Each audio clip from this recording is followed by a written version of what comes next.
warahmatullahi wabarakatuh. Waalaikumsalam warahmatullahi wabarakatuh. Yang saya hormati guru kami, Ustadz Iswardi. Saya dari Batu Sangkar, Tanah Datar Sumbar. Terima kasih atas kesempatan yang diberikan kepada saya. Saya mau tanyakan ini, Ustaz, tentang alam kubur itu, Ustaz.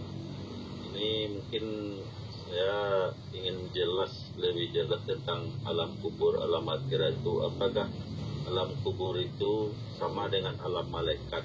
Itu satu. Yang kedua, kalau orang-orang yang sudah meninggal itu, yang pernah diazab atau yang disiksa itu, yang menyiksanya itu siapa? Apakah malaikat itu yang serupa dirinya sendiri, sedangkan kita tidak ada berjumpa dengan Allah lagi?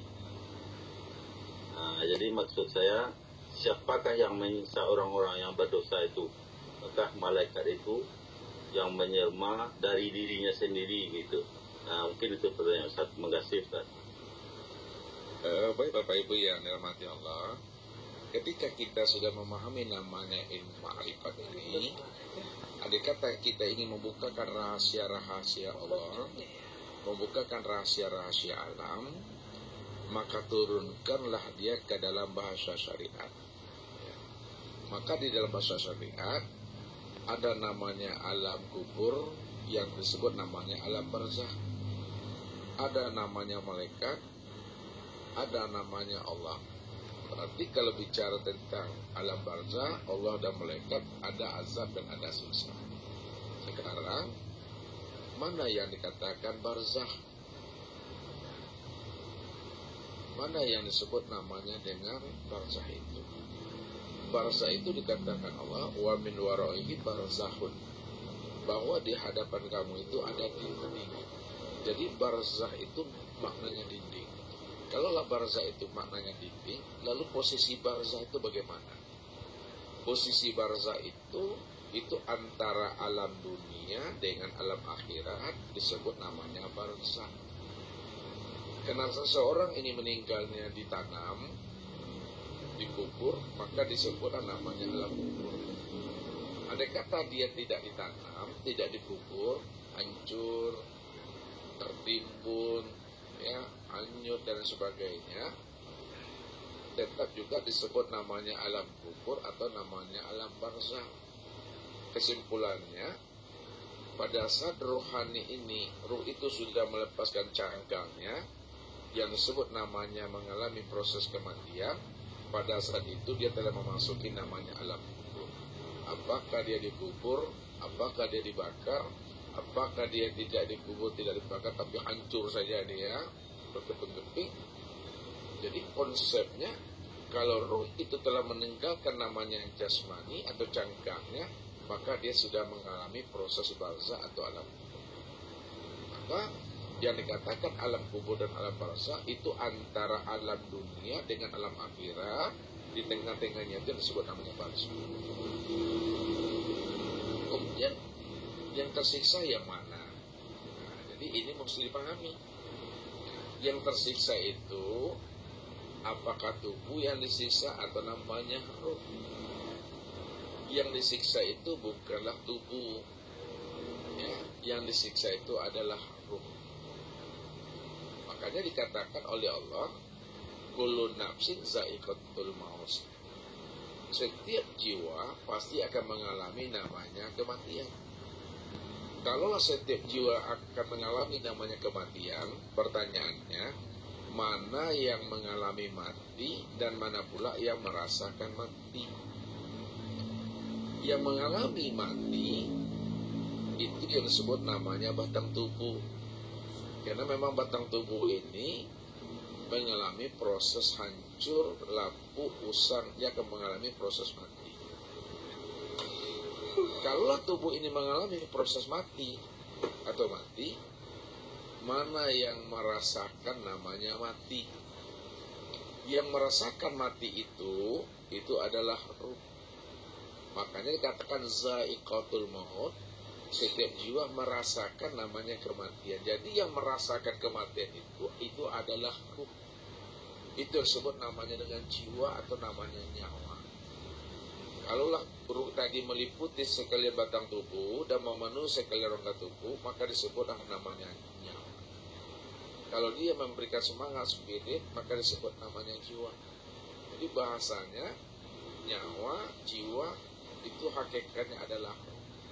Jadi yang diazab itu adalah diri yang halus atau diri yang batin yang disebut namanya ruh. Karena itulah diri kita yang sebenarnya. Ruh itulah yang berjanji kepada Allah. Ruh itu pula lah ya, yang kembali kepada Allah. Jadi yang mendapatkan azab, yang mendapatkan siksa itu adalah ruh, jiwa tadi. Itu diri yang disebut namanya diri yang batin. Disitulah Allah mengatakan, awalam yatafakkar afala ya'lamu idza bu'sira ma fil kubur wa husila ma fis sudur. Kenapa kamu tidak mengetahui, tidak mau memahami, mengambil iktibar apa sebenarnya yang dibangkitkan Allah di barzah itu, di kubur itu? Maka diberi jawaban oleh Allah. Wa husila ma fis sudur. Aku akan bangkitkan ya di barzah itu, di kubur itu sesuai dengan apa yang ada di dalam hatinya. Kalaulah di dalam hatinya ini sifat harimau, sifat monyet dan kera sebelum matinya, maka sifat harimau, monyet dan kera itu nanti yang akan muncul sebagai rohani yang terjajah, rohani yang gelap atau rohani yang terlihat itu tadi. Bukan berarti manusia mati lalu menjadi monyet, monyet mati lalu menjadi manusia, manusia mati lalu menjadi babi, babi mati lalu menjadi manusia. Bukan begitu. Bahwa kera, monyet, babi dan anjing itu adalah sisi gelap daripada diri manusia yang tidak mengenal siapa Tuhannya dan tidak pula mengenal siapa pula dirinya tadi. Maka di barzahnya itu Allah zahirkan wujudnya itu yang sebenarnya sama seperti monyet, seperti kera dan babi. Dalam bahasa Ustaz, jangankan dia meninggal dunia, di waktu hidup saja dari leher ke bawahnya anak manusianya, tapi dari leher ke atas itu yang nampak itu adalah monyet, yang nampak itu adalah anjing dan babi. Disinilah Nabi mengatakan, ittaqu firasatal mu'min fa innahu binurillah. Takutlah olehmu dengan perasanya orang yang kasar, karena dia memandang dirimu bukan dengan mata zahirnya, dia memandang dirimu dengan mata hati yang ada di dalam hati. Disitulah Allah mengatakan, maka zabal fuad maro'a. Hati fuad tidak akan pernah bohong apa yang dilihatnya. Itu memahaminya tentang ruh dan barzah tadi. Lalu kita ambil makna hakikatnya. Ya, hakikat itu tentang malaikat. Mana yang dikatakan malaikat pada diri? Yang dikatakan malaikat pada diri itu yang disebut namanya dengan ruh itu. Ruh itulah yang dikatakan malaikat. Malaikat itu adalah sifat tunduk patuh. Jadi kalaulah ruh itu yang dikatakan malaikat secara makna hakikat, pada saat ruh itu keluar dia meninggalkan canggangnya, pada saat itu disebut namanya Israfil namanya. Disebut Israfil. Ketika dia mendapat petunjuk, mendapat hidayah, mendapat ilham, disebutlah namanya dengan Jibril. Jadi dia mengantarkan petunjuk, dia membawa namanya wahyu pada Nabi, itu disebut namanya Jibril. Jadi hakikat semuanya itu, baik Jibril, Mikail yang memberi rezeki tadi, Ridwan, Malik dan sebagainya itu hakikatnya itu adalah ruh pada diri yang sebenarnya. Akan tetapi kita tidak boleh menafikan malaikat Jibril, Mikail, Israfil tadi itu. Kita mesti memahami hakikat yang sebenarnya aja. Kalaulah dia memberikan petunjuk, dia memberikan namanya wahyu. Siapa malaikat yang memberikan wahyu dan petunjuk tadi? Itu adalah Jibril. Kalau dia memberi namanya rezeki, disebut namanya Mikail tadi itu. Jadi kata kuncinya, malaikat pada diri wajib kita ketahui itu adalah ruh, itulah sebenar-benarnya. Kalau sudah sampai masa dan waktunya, la yastakhiruna sa'ata wa la yastaqdimun. Sedetik tidak bisa dimundurkan dan tidak pula bisa dimajukan, dia tetap keluar dia dengan sendirinya. Ketika dia keluar, disebut namanya Israel. Kalau keluarnya itu sakit, itu yang disebut Israel yang membawa nar pada dirinya. Kalau keluarnya itu nikmat, itu Israel yang membawa nur pada dirinya. Makanya dikatakan Allah, fa'alhamaha fujuraha wa taqwaha. Aku dah ilhamkan dirimu itu dengan sifat wujud dan sifat takwa. Wujud itu sifat nar, takwa itu adalah sifat nur. Jadi tergantung apakah diri kita ini dominan nurnya atau dominan narnya. Kalau dominan nurnya, maka pada saat ruh itu lepas, dia akan nikmat. Seperti rambut yang tertiup angin daripada tepung atau dari adonan tersebut. Nah, kalau dia tidak beriman, tak mengenal Tuhan, pada saat ruh itu keluar, yang disebut Israel tadi, itu seperti menarik benang sutra yang tersangkut daripada situlah sakitnya. Karena ruh itu merasakan, sa'iko itu merasakan. Kalau dibuat contoh, ketika kita letakkan pipi kita ke kulkas atau tangan kita, sangat dingin, itu sebut namanya sa'iko.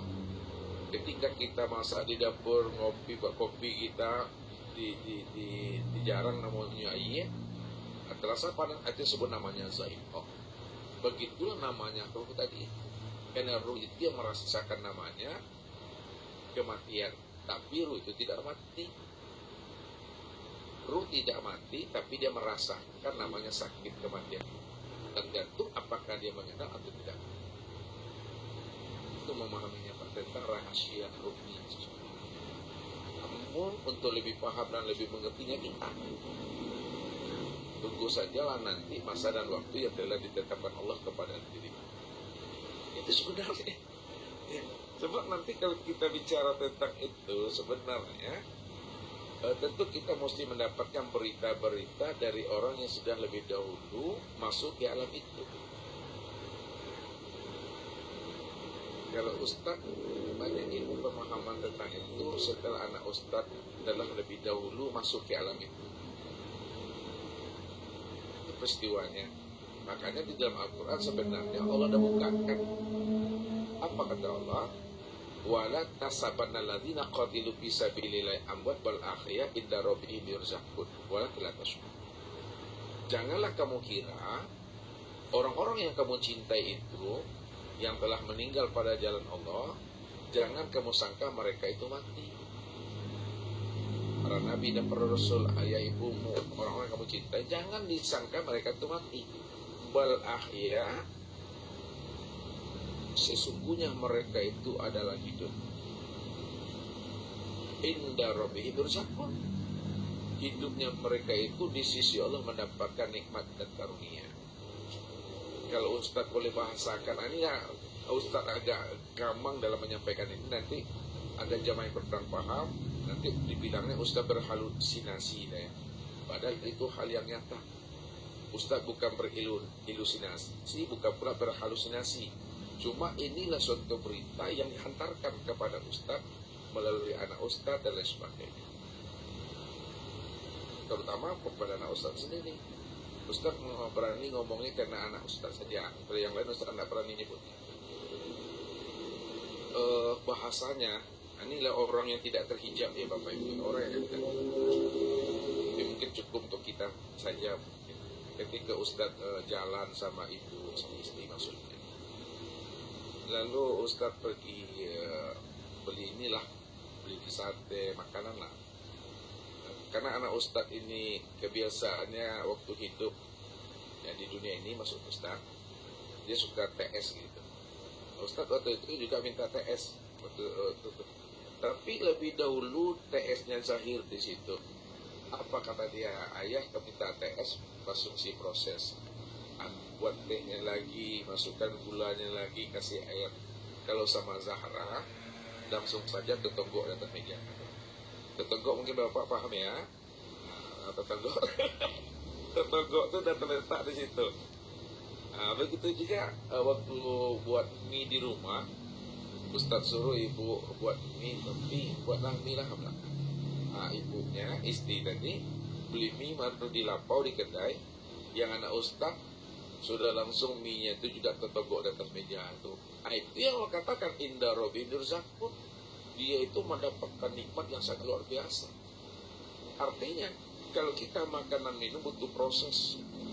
Kalau dia langsung zohir di situ, ya.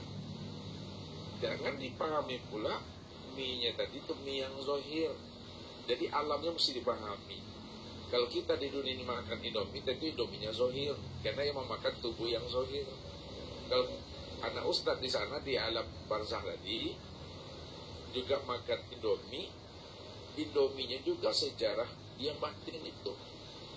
Berarti Ustadz di barzah ada Indomie, ya. Jadi agak sulit untuk menceritakan ini. Semuanya yang ada di dunia ini tetap ada di barzah. Begitu orang yang tidak terhijab sebenarnya. Yang kita ambil iktibarnya tadi bukan Indominya, bukan satenya, bukan TS-nya. Yang kita ambil iktibar dari ini bahwa orang yang telah kembali dia kepada alam barzah, ya, itulah kehidupan yang sesungguhnya, itulah kehidupan yang sebenar-benarnya. Bahkan sebaliknya Ustaz katakan, anak Ustaz mengatakan ayah ini sebenarnya ayah ini belum hidup. Ya, yang hidup itu adalah Zahra. Jadi kenapa beliau mengatakan seperti itu? Ingatlah Ustaz pesan Rasulullah itu, an-nasu niyamun fa iza matu intabahu. Manusia itu dalam keadaan tertidur. Ketika dia terbangun, disitulah dia tersadar. Maknanya hidup yang kita lalui di alam dunia ini sama seperti kita mimpi di dalam tidur kita. Belum yang sebenarnya. Pada saat Bapak Ibu mimpi di waktu tidurnya, pergi ke rumah ayah, ibu, mondek, pergi ke rumah teman sahabat dan futsal dan sebagainya. Pada saat kita terbangun, tersadar kita dari tidur kita atau mimpi kita, rupanya apa yang kita alami di waktu mimpi tadi belum alam yang sebenarnya. Buktinya ketika kita terbangun, kita masih di tempat tidur, tidak ada kita main futsal, tidak ada kita mandi, tidak ada kita makan, tempat tidurnya kita. Itu maknanya, apapun yang kita lakukan di alam dunia ini, semuanya itu jawabannya seperti kita mimpi di dalam tidur kita. Baru kita mengalami proses hidup yang sebenarnya setelah kita meninggal dunia. Itulah hidup yang sebenarnya. Bahasa Ustaz, kalau kita senang di dunia ini belum senang yang sebenarnya. Kalau kita susah hidup di dunia ini belum susah yang sebenarnya. Baru dikatakan susah dan senang yang sebenarnya setelah kita meninggalkan alam dunia ini. Kok senang mana, kok susah mana. Kenapa? Karena itulah proses kehidupan yang abadi. Makanya Allah katakan walal akhiratu khairul laka minal ula. Bahwa akhirat itu lebih baik daripada awal. Akhirat itu lebih baik daripada dunia. Jadi kita ini hidup di dunia ini merantau saja. Kita ini merantau. Kalau kita ini merantau, berarti satu saat kita akan kembali ke kampung halaman kita. Lalu bagaimana supaya kita merantau ini dikatakan berhasil? Maka persiapkanlah diri, amal dan berkah pada saat kita berpulang, sehingga kita ini termasuk orang yang sukses dan berhasil di dalam merantau ini. Tapi kalau tidak ada bekal kita di dunia ini, kita tak mengenal diri, maka kita pulang dari rantau kita ke kampung halaman kita, kita termasuk orang yang rugi, orang yang tidak berhasil. Kalau masuk itu punya merantau sakaruang bare sajunya. Kalau merantau sakaruang bare, abi bare sakaruang punya balik kampung balik. Berarti merantau sakaruang bare. jangan seperti itu. Ingat kita, ya, pesan Rasulullah dan pesan Allah, bahwa Allah katakan summa innakum ba'da zalika lama, itu satu saat pasti akan mengalami namanya akan kematian. Kalau kita akan mengalami namanya kematian, yakin Bapak Ibu kita akan mati, persiapkanlah diri dan amal untuk menghadapi namanya kematian, supaya kita ini benar-benar sukses, ya, benar-benar berhasil kita dalam perantauan kita selama hidup di alam dunia. Kalau tidak, maka termasuklah kita ini orang yang merugi, orang yang gagal dalam hal pengetahuan. Itu mungkin pemahaman-pemahaman tentang ruh, tentang bangsa, tentang Jibril dan sebagainya.